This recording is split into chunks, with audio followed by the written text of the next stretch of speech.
ఇఫ్తార్ దస్తర్ఖాన్ మీద ఉన్న ఆ ఒక్క వస్తువు ఏది? అది మీకు శక్తిని ఇవ్వడానికి బదులు మిమ్మల్ని రోజంతా బద్ధకంగా మారుస్తుందో మీకు తెలుసా? వివరణ: రమజాన్ మాసంలో మనందరి లక్ష్యం ఆరాధన, ఆరోగ్యం మరియు పుణ్యాలను సంపాదించడం. కానీ ఇఫ్తార్ సమయంలో మనం చేసే కొన్ని చిన్న చిన్న తప్పులు మన రోజంతా చేసిన కష్టాన్ని, ఓపికను బద్ధకంగా మరియు నిద్రమత్తుగా మార్చేస్తాయి. అనేక సందర్భాల్లో మనం ఇఫ్తార్ దస్తర్ఖాన్ మీద కొన్ని వస్తువులను చాలా ఇష్టంగా తింటాము. అవి మనకు తక్షణ శక్తిని ఇస్తున్నట్లు అనిపించినా, నిజానికి అవి శరీరానికి అసౌకర్యాన్ని మరియు బద్ధకాన్ని కలిగిస్తాయి. వాటిలో ముఖ్యమైనవి: అతిగా వేయించిన పదార్థాలు, పకోడీలు, సమోసాలు, రోల్స్ మరియు కచోరీలు చూడటానికి రుచిగా అనిపిస్తాయి.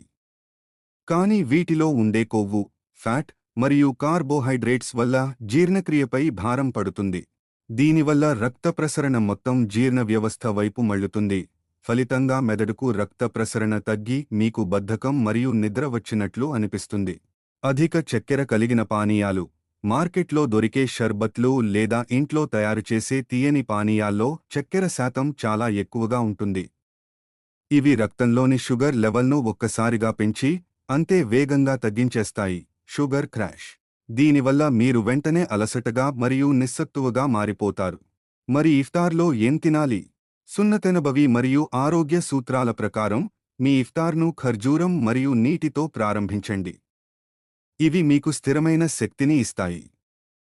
ఆ తర్వాత ఈ క్రింది తేలికపాటి ఆహారాన్ని తీసుకోండి. నీరు. తగినంత నీరు తాగండి, కానీ ఒకేసారి అతిగా తాగకండి. పండ్లు, పుచ్చకాయ, ఖర్బూజా, ఆపిల్ లేదా అరటిపండు వంటి సీజనల్ పండ్లు. పెరుగు పదార్థాలు, ఫ్రూట్ చాట్ లేదా సాధారణ పెరుగు. తేలికపాటి భోజనం, పప్పులు, కూరగాయలు లేదా సలాడ్లు.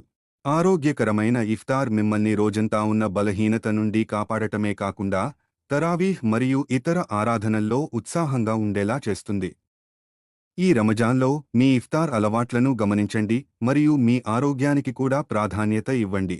మీరు కూడా ఇఫ్తార్లో ఇలాంటివి ఏమైనా తింటున్నారా? ఈ రమజాన్లో మీ ఇఫ్తార్ అలవాట్లను ఎలా మార్చుకోబోతున్నారో కామెంట్స్ రూపంలో మాకు తెలియజేయండి. All the best! మీరు ఈ పోస్ట్ కోసం ఏదైనా ఇమేజ్ లేదా వీడియో స్క్రిప్ట్ కూడా కావాలనుకుంటే చెప్పండి, నేను తయారు చేస్తాను.